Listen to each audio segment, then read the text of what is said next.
हम लोग चल रहे हैं इंडियन कॉन्ट्रैक्ट एक्ट के बेयर एक्ट पर, है ना। बेयर एक्ट हो जाएगा तो इसका क्वेश्चन आंसर का सीरीज कर लेंगे। हम सोच रहे हैं कि सारे सब्जेक्ट जिसका जिसका बेयर एक्ट है पहले हम लोग बेयर एक्ट पढ़ लेते हैं, फिर जब एग्जाम की डेट आ जाएगी तब क्वेश्चन आंसर का सीरीज करेंगे ताकि तुम लोग के दिमाग में ताजा ताजा रहे। अपना बताना हमको, ठीक है। इसका हम फिर से पूछ लेंगे तुम लोगों से। ओके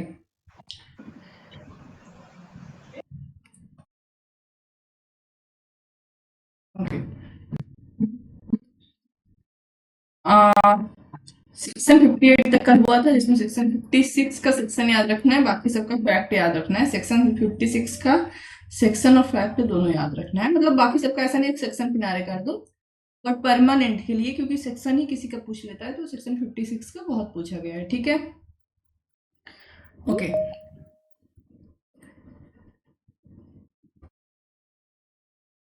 देखो, सेक्शन 59 से हम शुरू करना। सेक्शन 59 जाएगा सेक्शन 67 तक, ठीक है। किस चीज के बारे में है ये?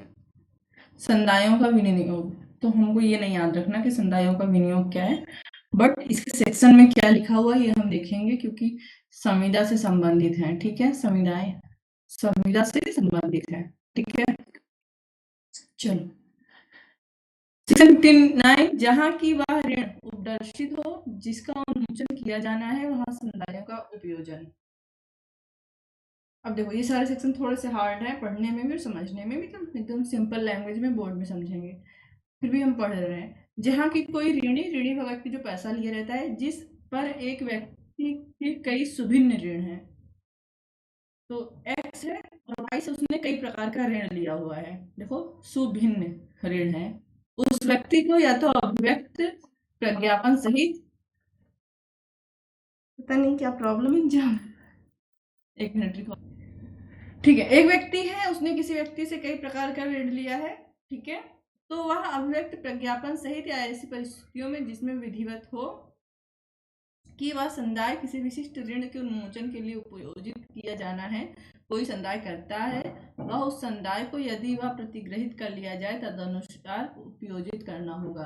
59 ना तुम्हारे एलएलबी के लिए इम्पोर्टेंट है और ना तुम्हारे मतलब बहुत ज्यादा तुमको बेसिक जानना है, बट फिर भी लॉ आना चाहिए, क्या पता फैक्ट दे दे, है ना, जुडिशरी वगैरह कहीं में। तभी देख लेते हैं क्या बोल रहा है 59।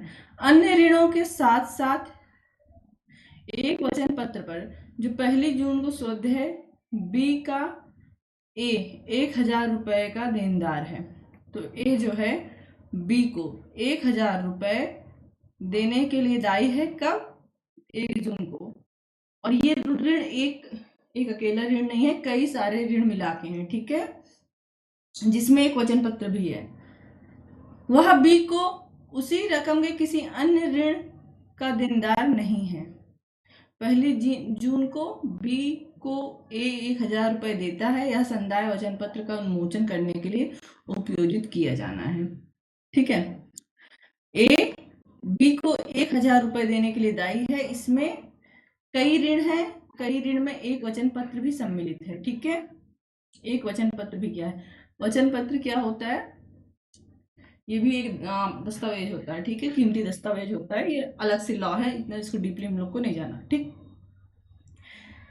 अगर ए 1 जून को बी को 1,000 रुपए दे रहा है तो जाहिर सी बात है कि ये 1,000 रुपए में ये सारे दस्तावेज सारे पैसे इंक्लूड थे, है ना।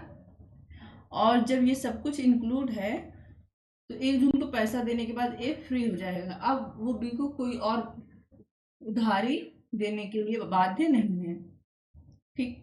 तो इसको हम लोग बोर्ड पर नहीं समझेंगे ना, बस ये समझ के ये पढ़ के भूल जाना है, ठीक है। अन्य ऋण के साथ साथ बी को का 567 रुपए का देनदार है, ओके। अब देखो, यहाँ पे देखो, अन्य ऋण के साथ साथ 567 रुपए का उधार लिया हुआ है किसने? थोड़ा सा जो गंदा कर दें इसको साफ कर दें, है ना, ज्यादा गंदा कर दिया तो, ठीक है। ए ने बी से उधार लिया है, कई ऋण लिए हैं और उसमें एक 567 रुपए भी लिया है। ठीक है, देखो वचन पत्र एक दस्तावेज था, ठीक है, जो 1000 रुपए के साथ साथ दे दिया गया, लेकिन यहाँ 500 कई ऋण है प्लस 567 रुपए अलग से क्लियर है। ठीक है, अब देखो ए से बी इस राशि के संदाय के लिए लिखित मांग करता है। बी कहता है कि मेरा 567 रुपए तो मुझे अलग से दे दो, और एक रिटेन संदाय करता है, मतलब मुझे लिख के दे दो, या मतलब जैसे जैसे मतलब लिखित मांग करना, मतलब जैसे हम किसी को लिख के डायरेक्टली पूछ लें। ठीक है, सिंपल सी बात है, मांग करता है बस। ठीक है, बी को ए 567 रुपए भेज देता है। ओके, यह संदाय उस ऋण के उन्मोचन के लिए उपयोजित किया जाना है जिसके संदाय की मांग बी ने की। अब देखो पहले वाले में कुल ऋण के साथ वचन पत्र था। ठीक है, ठीक है, पहले वाले एग्जाम्पल में। ओके, और ए ने बी से लिया था, ए ने जब बी को चुकाया तो बोला कि इस 1000 रुपए में तुम्हारा सारा ऋण प्लस वचन पत्र है। ठीक है, बी ने कोई क्वेश्चन नहीं किया तो ए का सारा ऋण चुक गया। दूसरा वाला एग्जाम्पल क्या बोलता है कि एक धनराशि एक्स है, ओके, प्लस 567 रुपए है, और यहाँ बी अपना 567 रुपए अलग से मांग रहा है। ठीक है, 567 अलग से मांग रहा है। ठीक है, तो अब ए को 567 अलग से देना होगा, और ये 567 चूंकि अलग से बी ने मांगा है, तो अभी ए ये नहीं कह सकता कि इसमें तुम्हारा ये एक्स रुपया भी, या एक्स जो मैंने तुमसे ऋण लिया था ये भी पूरा हो जाएगा। नहीं, हाँ, अगर बी मान लेता कि ठीक है हम इसको मान ले रहे हैं, तुम्हारा एक्स रुपया भी इसी में हम अपना मान ले रहे हैं, चलो कोई नहीं, छोड़ देते हैं, जाने दो, तब बात अलग है। ठीक है, बट चूंकि बी नहीं मान रहा है, वो अपना ये पैसा अलग से लेगा नहीं लेगा वो बात की बात है। अभी उसने ये मांगा है, इन्हें ये वाला ऋण दिया है, तो वो ऋण यही वाला कट होगा, ये वाला ऋण कट नहीं होगा।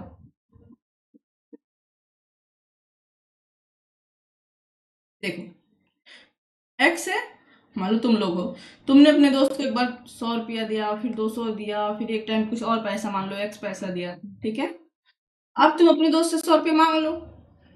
ठीक है, तुम्हारे दोस्त ने 100 रुपये तुमको दे दिया, तो क्या बाकी 200 रुपये और 100 रुपया कट हो गया? नहीं। हाँ, अगर तुम ना लो और कह दो चलो ठीक है हम उसी में इंक्लूड कर लेंगे, तो बात अलग है, लेकिन अगर तुम उसमें इंक्लूड नहीं करोगे तो मान्य नहीं होगा।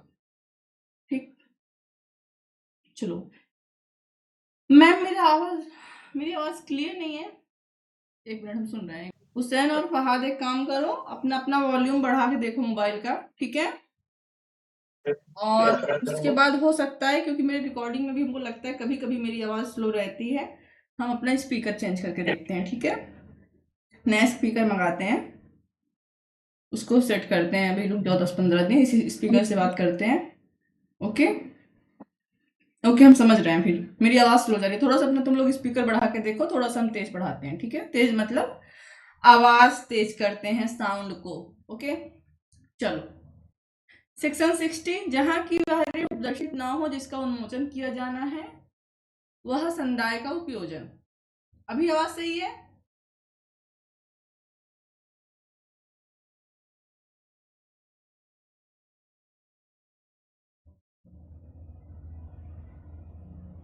अभी आवाज सही है?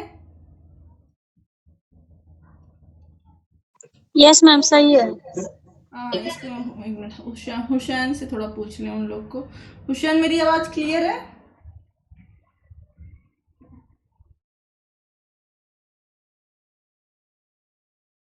हुसैन, ठीक है, बताना मुझे। ठीक है, तुम्हारा कमेंट ऑन करके रखे हैं, बताना मुझे। ठीक है, ओके, ओके, चलो फिर भी हम लोग इसको अभी हम वो देखते हैं इसका, अभी यहाँ पे करके हम लोग थोड़ा मैपिंग देखते हैं। ओके, 59, 60, 61, 59, 60, 61 देखकर फिर ठीक है,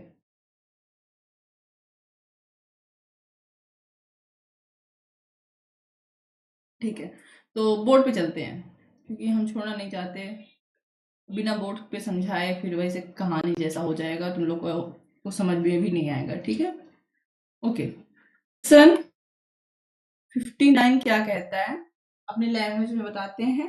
ठीक है, जब कोई व्यक्ति किसी से ऋण लिया हुआ है, ठीक है, एक ही व्यक्ति है, तो जो व्यक्ति ऋण लिया होता है उसको या तो ऋणी ऋणी कहेंगे या देनदार कहेंगे। देनदार क्यों कहेंगे? क्योंकि भैया उसने ऋण लिया है, उसको देना पड़ेगा। ठीक है, देनदार।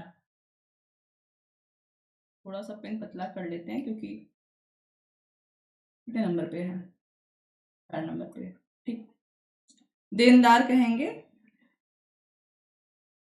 और उसने क्या किया है? एक व्यक्ति से ऋण लिया है, तो जिससे लिया है उसको लेनदार कहेंगे क्योंकि वो अपना ऋण वापस वसूलेगा। ठीक है, और कई प्रकार का ऋण लिया हुआ है। ठीक है, अब ये सेक्शन 59 बोलता है, सीधी सी बात है कि जब ऋणी या देनदार ऋण को चुकाता है, ठीक है, जब ऋण को चुकाएगा तो क्लियर बता देगा कि कौन सा ऋण चुका रहा है।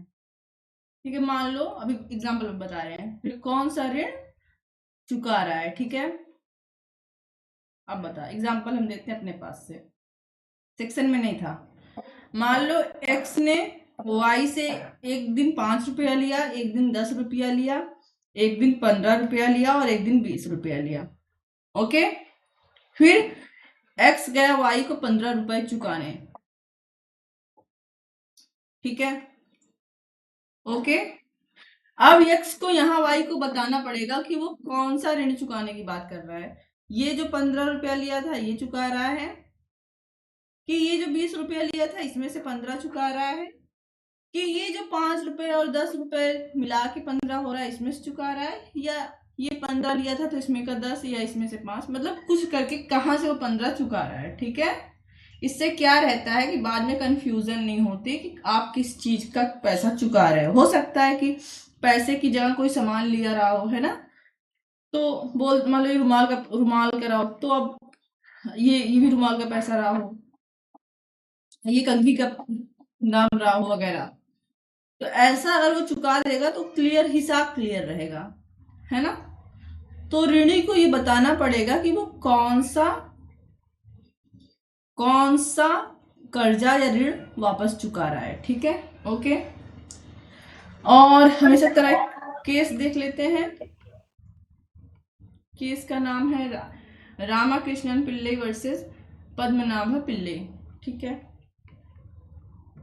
रामकृष्ण पिल्ले, वैसे नाम तो याद करना जरूरी नहीं है, रामकृष्ण पिल्ले, लेकिन अगर याद करना हो तो साउथ इंडियन नाम कुछ है ये, और दोनों भगवान विष्णु के नाम है, दोनों पे मंदिर है। पद्मनाभम तो यहीं पे है मेरे केरल में ही भी। ठीक है, ओके, इस केस का फैक्ट वगैरह नहीं याद करना, बस 15 और ना ही तुमको एक सेक्शन याद करना है, बस इसका ये याद रखना है कि क्या हो सकता है अगर कभी तुम वकालत में गए लॉ के लिए, तुम्हारे सामने केस आया कि किसी ने पूछ लिया कई ऋण लिया है और ऋण चुका रहा है, तो क्या उसको बताना चाहिए कि कब का कौन सा ऋण है। तो हाँ, तो इस केस का नाम क्यों आ रहा है? क्योंकि इस केस में ये देखो 1935 का केस है, और सबसे पहले इसी केस में सुप्रीम कोर्ट तब था नहीं। ठीक है, कोर्ट ने ये दिशा निर्देश दिया कि किस प्रकार ऋणी को अपना ऋण चुकाना चाहिए, तो ऋण चुकाने के लिए ऋणी को कौन सा रूल फॉलो करना चाहिए, इसका दिशा निर्देश दिया था। अब तुम लोग को ये केस याद करने की जरूरत नहीं है। ओके, बट चूंकि एक हैबिट हम लोग डेवलप कर रहे हैं कि हर सेक्शन के साथ एक केस ले लिया जाए, तो हम एक सेक्शन एक केस पढ़ते चलेंगे साथ में। ठीक, सेक्शन 60 क्या बोलता है? जहां की ऋणी ने यह प्रज्ञापित नहीं किया है और कोई अन्य ऐसी परिस्थितियां नहीं हैं जिससे यह उपदर्शित हो कि वह संदाय किस ऋण के लिए उपयोजित किया जाना है, वहां लेनदार स्वविवेकानुसार उसे विधिपूर्ण ऋण मध्य उपयोजित कर सकेगा जो ऋणी द्वारा उसे वस्तुतः शोध्य और देय है, चाहे उसकी वसूली वादों की परिसीमा संबंधित असमय प्रवृत्त विधि द्वारा वारित हो या ना हो। ठीक है, देखो 59 में तो ऋणी को बताना पड़ता कि वो कौन सा ऋण चुका रहा है, ठीक है। 60 बोल रहा है अगर ऋणी ये नहीं बता रहा कि वो कौन सा ऋण चुका रहा है, ठीक है। ऋणी ये नहीं बता रहा कि वो कौन सा ऋण चुका रहा है, बट वो ऋण चुका रहा है, ठीक है। एक्स ने वाई से पैसा लिया था 5 रुपए, 10 रुपए, 15 रुपए, 20 रुपए। अब वाई को 15 रुपए चुका दिया, ठीक है। लेकिन ये नहीं बताया कि 15 रुपए कौन सा चुका रहा है, ये जो 15 रुपए लिया था ये चुका रहा है कि ये दोनों मिला के या इसमें से किसमें से।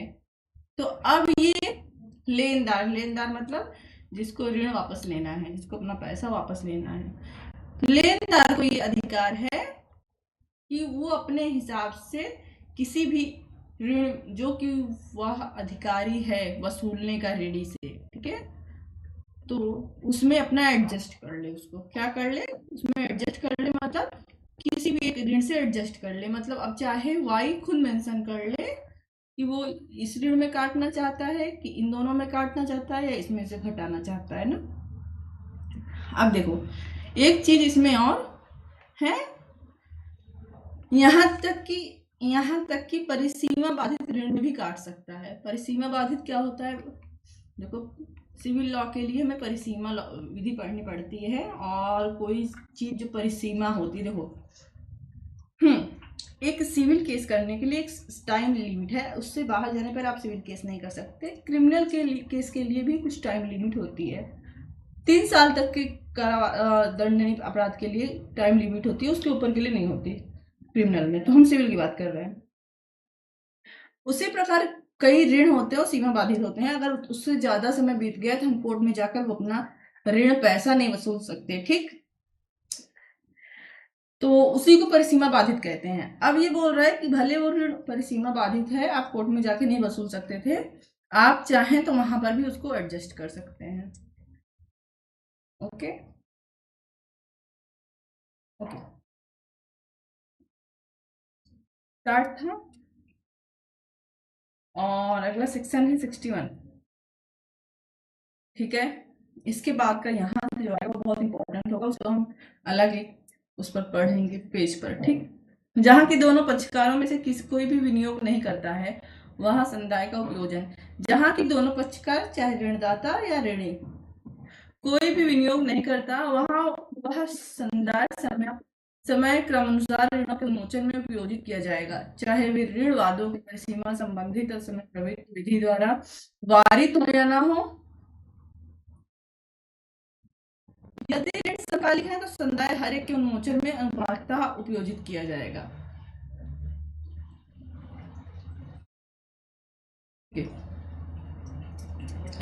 सो देखो इसमें मैंने केस नहीं बताया ना, अभी तो हैबिट कट हो जाती। सो सेक्शन 60 अर्थात जहां लेनदार को जो है संबंधित दिशा निर्देश दिए गए थे, तो उस केस का नाम था सुंदरम वर्सेस लक्ष्मण 1918। सुंदरम वर्सेस लक्ष्मण, ज्यादा केस डाल रहे नहीं लिखेंगे, ठीक है, बता देंगे जो इंपॉर्टेंट केस होगा वही लिखेंगे, फालतू का एक्स्ट्रा पेज नहीं पढ़ना। अब देखो थर्ड सेक्शन क्या कहता है, सेक्शन 61, आपने संविदा में किसी को ऋण दिया, ठीक है। अब न ऋणी पैसा चुका रहा है, ठीक है, ऋणी पैसा चुका रहा है, लेनदार भी पैसा ले लिया, ठीक है, लेकिन कौन सा ऋण कट रहा है ये दोनों नहीं बता रहे, दोनों के दोनों नहीं बता रहे, तैयार ही नहीं है, ठीक है। मान लो 4 तारीख को सबसे पहले 4 तारीख को ऋणी ने वाई से, तो ऋणी एक्स हो गया और लेनदार वाई से 5 रुपए लिए थे, और नेक्स्ट डे 6 रुपए लिए थे, फिर उसके बाद 7 रुपए लिए थे, फिर उसके बाद 8 रुपए लिए थे। तो सेक्शन 61 कहता है कि अगर कोई रूल नहीं है, दोनों तैयार नहीं है बताने के लिए, तो ऋण के क्रम में हम काटेंगे, ऋण के क्रम में आप पैसा काटोगे। जब मान लो एक्स ने मान लो 10 रुपए चुकाए, ठीक है, तो सबसे पहला ऋण क्या था, 5 रुपए था, ओके। से 5 काट लेंगे, बचेगा 5, और फिर इसमें 6 में से 5 काट लेंगे, है ना, तो इसमें का 1 रुपये बचेगा। फिर जब वो दोबारा पैसा कट देगा तो इसमें का 1 काटेंगे, फिर उसके बाद वाला। एक चीज और बोल रहा है ये सेक्शन, अभी बता रहे हैं मुझे, तुम्हारा बता रहे हैं पढ़ के, ठीक है, तुम्हारा क्वेश्चन पढ़ ले तो बता रहे हैं, ये क्लियर कर ले सेक्शन 61 तब, ठीक है। ये बोल रहा है कि मान लो ऋण के क्रम में, मान लो एक्स ने अलग अलग डेट पर लिया होगा, तो जो सबसे पहले ऋण लिया था वाई से, उससे पैसा काट लेंगे, वो उधार चुक जाएगा। फिर उसके बाद का जो पैसा लिया होगा वो उधार चुकाया जाएगा, कोटे से काटेगा। अगर मान लो एक्स ने एक ही दिन, मान लो आज कितनी तारीख है, 1 सितंबर को 2025 को एक ही दिन, ठीक है, एक साथ 500 करके दो बार दिन भर में पैसा लिया था। अब क्या होगा, तब मान लो एक्स जो है वाई को 400 रुपये वापस कर रहा है, ठीक है, 1000 रुपये लिया हुआ है, 400 रुपये वापस कर रहा है, लेकिन 1000 रुपये एक बार में नहीं लिया है, दिन में 2 बार करके लिया है, ठीक है। तो इस सेक्शन कह रही है हम अनुपात, आधा इसमें से आधा इसमें से, मान लो यहाँ 600 रुपया लिया था, तो आधा इसमें से आधा इसमें से कट कर देंगे, अनुपात में काट लेंगे। अगर कब अनुपात में काट लेंगे, जब एक ही समय में ऋण लिया हो, ठीक है, ऋण लिया हो, ओके ना। एक हुसैन का एक क्वेश्चन हम पढ़ के आंसर दे दें, फिर हम लोग चलते हैं। हाँ रुक जाओ 1 सेकेंड, ओके। मैम आपने बोला लेनदार एडजस्ट कर ले, ऐसे में मैम जिसको पैसा मिला है वो भी कुल पैसे से काट सकता है मैम कि नहीं, तो वो सेक्शन 59 है ना। जो देखो जो पैसा लिया था भाई, देखो लेनदार मतलब कौन, जो पैसा दिया, लेनदार मतलब जो पैसा दिया था, ठीक है, जो उधार दे रहा है, ओके, और देनदार मतलब जो उधार लिया था लेकिन अब उसको देना है, वापस देना है, ठीक है। तो सबसे पहले इसी को अधिकार दिया गया सेक्शन 59 में, पहले यही चूज करेगा, यही बताएगा कि मैं जो पैसा तुमको दिया हूँ तुम कौन से वाले उधार से काटोगे, कि जैसे मतलब 5-6 बार उधार लिया है तो कौन सा उधार मैं कट कर रहा हूँ, ठीक है। अगर जब ये नहीं बताता है तब सेक्शन 60 बोल रहा है कि ये अधिकार हम किसको दे देंगे, देनदार को दे देंगे, ठीक है।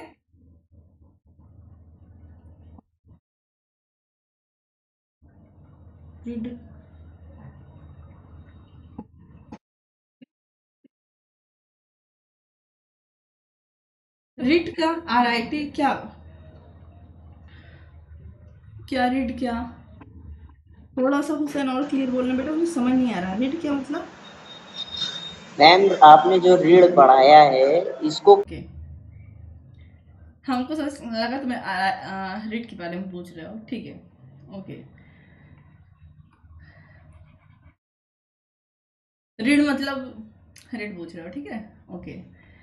तो एक्स है, एक्स ने वाई से संविदा की, ठीक है। यहाँ संविदा अधिनियम है, चाहे लिखित हो और चाहे ओरल हो, तो हम सबसे अच्छा कर लेते हैं। मान लो कि हुसैन है, ठीक है, अब हुसैन ने अपने किसी फ्रेंड से पैसा उधार लिया, ओके। जब तुम पैसा उधार लिया तो तुम रेडी हो गए भैया, क्योंकि वापस करना, ऐसे फ्रेंड लोग वापस नहीं करते, ठीक है, और भाई लोग भी वापस नहीं करते, लेकिन वापस करना पड़ेगा, क्योंकि एक बार तुमने उधार लिया, फिर दूसरे दिन फिर तुमको पैसे की जरूरत पड़ी, तुमने फिर उसी फ्रेंड से उधार ले लिया। पहले तुमको फ़ोन लेना था, तो मैंने अपने फ्रेंड से लिया था, फिर मैंने दिया उसको, ठीक है। जब मैंने पहला अपना स्मार्टफोन खरीदा था 2013-14 में, मुझे कुछ कम पड़ रहा था, और फिर तुम्हें कुछ काम पड़ा, फिर तुमने दोबारा लिया, और फिर तुम्हें काम पड़ा, तुमने तीसरी बार लिया। तो ऋण यही है कि जो तुम पैसा उधार ले रहे हो, चाहे जिससे ले रहे हो, तो तुम उसको वापस करोगे ना। अब संविदा अधिनियम में कॉन्सेप्ट क्यों आया है ये हम बता रहे हैं, क्योंकि लोग जो है बड़ी बड़ी कंपनियों से उधार लेते हैं, और कई प्रकार का उधार लेते हैं, ठीक है, और उनके बीच संविदा द्वारा होता है, तो संविदा अधिनियम में उसको, ताकि केस को लगाया जा सके। आई होप कि ऋण समझ में आया, सिंपल सी बात है। वो वाला ऋण नहीं जो पापा से लेते, क्योंकि इसको तो वापस करना नहीं रहता, ठीक है। वो वाला ऋण जो तुम लोग बहन से लेते हो लेकिन वापस नहीं करते, ठीक है, उसको वापस कर दिया करो, वो ऋण होता है। तो सिंपल सा मतलब किसी से पैसा लेना, पैसा लेना, ठीक है। या हो सकता है कि तुमने कोई सामान उधार लिया है, उसके बदले में तुम पैसा दोगे। क्यों? अब देखो सामान कैसे ऋण में हो जाएगा। हम संविदा अधिनियम पढ़ रहे हैं और संविदा में समान क्या दिखाएगा, प्रतिफल दिखाएगा, ठीक है, मतलब बदले में कुछ मिला हो। ओके, ऋण समझ में आया? ओके, अब देखो तो थोड़ा सा तुमको रिवीजन कर देते हैं तो समझ में आ जाएगा। ओके,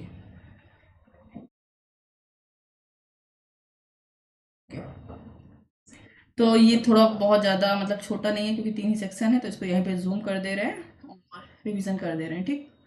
चलो, क्योंकि अगला कॉन्सेप्ट हम लोग नए सेक्शन से चालू करेंगे, ठीक है, सॉरी नए पेज पे चालू करेंगे।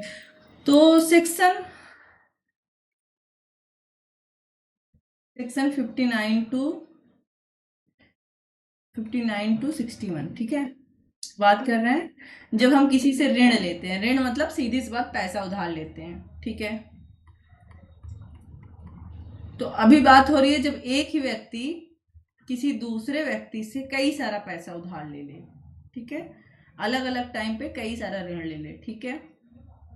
ओके, तो उसको कैसे चुकाया जाएगा। तो जैसे एक्स है, उसने वाई से कई बार कई टाइम पे पैसा लिया। मान लो एक्स ने वाई से पैसा लिया, एक बार उससे 100 रुपया ले लिया, एक बार 200 ले लिया, फिर एक बार 400 ले लिया, ठीक है। अब वो क्या कर रहा है, 150 नहीं 100 रुपए लौटा रहा है वाई को। तो सेक्शन 59 कहता है, सेक्शन 59 कहता है कि सबसे पहले जो पैसा चुका रहा है उसी को अधिकार दिया जाएगा कि वो बताए कि ये 100 रुपए किस में काटा जाए। जो सबसे पहला वाला 100 रुपया उसने उधार लिया था वाई से, कि जो बाद में 200 रुपया लिया है उसमें से काटा जाए, या बाद में फिर उसने कुछ लिया होगा 100 रुपया 150 रुपया जो भी, उसमें काटा जाए। तो सेक्शन 59 सबसे पहले ऋणी को, जिसने पैसा उधार लिया उसको अधिकार देता है, ठीक है। और इसके बारे में दिशा निर्देश राधा कृष्णन पिल्ले वर्सेस पद्मनाभम पिल्ले केस में आया था 1935 में। सो ओके, केस इंपॉर्टेंट हम डाल दिए, कोई बात नहीं, केस नहीं याद करना है, तुमको फैक्ट याद रखना है।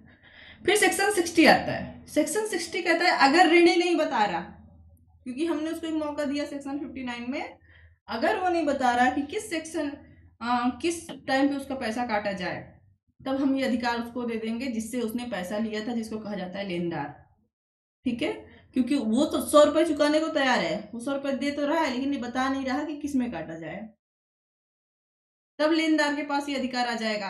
अब लेनदार उस पैसे को अपना किसी में भी एडजस्ट कर सकता है, चाहे तो इस 100 रुपए में, चाहे तो इस 200 रुपए में, या बाद का जो भी ऋण हो जिसमें भी। अब देखो ये अधिकार पहले ही लेनदार को क्यों नहीं दिया गया।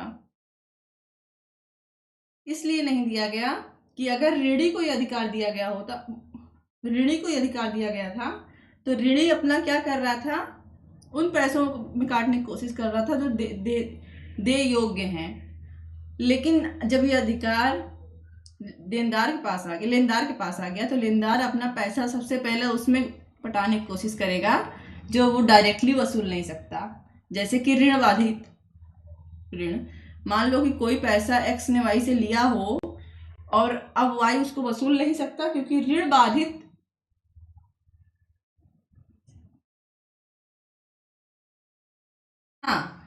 हाँ ठीक है, अभी हम बोल रहे हैं होशियार क्लियर करने दो, ठीक है। ऋण के कारण वो वसूल नहीं सकता था, लेकिन चूंकि अब नहीं वसूल सकता था, लेकिन अब चूंकि इसी के पास अधिकार आ गया है, तो ये अपना पैसा पहले उसमें वसूलेगा, क्योंकि बाकी सब तो बाद में वो वसूल सकता ही है, इसलिए पहले इसको अधिकार नहीं दिया गया था। उसके बाद आता है सेक्शन 61। 61 कहता है अगर दोनों में से कोई नहीं बता रहा कि किस में कट होगा, जबकि एक दे भी रहा है, ऋणी दे भी रहा है और लेनदार अपना ले भी रहा है, ठीक है, तो हम क्या करेंगे, सामान्य नियम यह है कि जिस क्रम में ऋण दिया गया था, सबसे पहले 100 रुपये लिया गया होगा तो उसमें कट कर देंगे, और उसके बाद अगर पैसा बचा तो उसके बाद जो पैसा उधार लिया होगा उसमें क्रम से, मतलब जो सबसे पहले दिया गया होगा फिर उसके ऐसे करते एक पैसा एक क्रम में एक ही बार में अलग अलग पैसा दिया गया था। जैसे 500 वाला हमने एग्जांपल देखा था, 500 और 600 वाला, एक ही दिन में 2 बार पैसा दे दिया, 500 और 600। तब क्या करेंगे, तब जब वो पैसा देगा, मान लो उसने एक्स ने 100 रुपये वाई को दिया और एक दिन में 500 एक दिन में 600 था, एक ही दिन में दोनों था, तो 50 रुपये 500 में से 50 रुपये उसमें से अनुपात में काट देंगे। ठीक है ना। हुसैन कह रहे हैं कि मैम सेक्शन 60 वाला जो मैं बता रही हूँ वो तुम वही पूछ रहे थे तुम। हाँ तो बेटा ये मैंने तभी तो बताया था, इसको तभी तो बताया था। अभी तो सिर्फ क्या कर रहे हैं, रिवीजन कर रहे हैं ना, अभी तो सिर्फ रिवीजन कर रहे हैं। हाँ ये है कि सिंगल सेक्शन नहीं समझ में आता, प्लस तुरंत बेयर एक्ट भी नहीं समझ में आता। अगर हम तुम लोग को बताएं, अगर हम तुमको बता रहे हैं, अगर हम तुम लोग को ये व्हाइट बोर्ड बंद कर दे, अभी बंद कर दे पढ़ाना ना, सिर्फ सेक्शन पढ़ाएं तो एक सेक्शन पढ़ाने में 3 से 4 मिनट लगता है। ठीक है, सो एक दिन में हम आराम से कम 15 सेक्शन कर ले जाएंगे। और तुम देखते हो यूट्यूब पे वन शॉट में टीपीओ, वन शॉट में इंडियन कॉन्ट्रैक्ट एक्ट, 2 घंटे में पूरा इंडियन कॉन्ट्रैक्ट एक्ट का बेयर एक्ट एक्सप्लेन कर देते हैं। तो वो लोग सिर्फ हेडिंग एक्सप्लेन करते हैं। ठीक है, सेकेंड थिंग, अगर हम ये बोर्ड नहीं समझाएंगे ना तो हमको खुद भी नहीं पता चलेगा तुमको कुछ पढ़ाएं कि नहीं। ठीक है, क्योंकि यहाँ पे पढ़ाने में मजा आता है। और दूसरी बात, तुमको भी क्लियर हो जाता है तुमने क्या पढ़ा। अब तुम अगर कभी बेयर एक्ट खोलो, अगर पढ़ना चाहो, नहीं पढ़ना चाहो तो यहाँ तुम समझ जाओगे इसी सेक्शन में है। ठीक है, हाँ ओके, हमको पता था क्लियर हो रहा था। देखो अगर हुसैन अगर तुम पढ़ नहीं रहे होते ना तो तुमको क्वेश्चन भी नहीं पुटअप होता। ठीक है, कंफ्यूजन नहीं होती तुमको। क्वेश्चन कंफ्यूजन इसीलिए हुई क्योंकि तुम ध्यान दे रहे थे। ठीक है, और ये सेक्शन ही ऐसा है कि कंफ्यूजन करता, इसीलिए हम यही नहीं, इस इंडियन कॉन्ट्रैक्ट एक्ट में इससे पहले भी सारे सेक्शन हम ऐसे रिवाइज करवाए हैं, इसीलिए क्योंकि कंफ्यूजन करता है। ठीक है, ओके, ये क्लियर हो गया। ओके, ये क्लियर हो गया हो तो हम अगला टॉपिक शुरू करेंगे इसी में। पहले इसको हम थोड़ा सा एक्सप्लोर कर लें, 1 मिनट।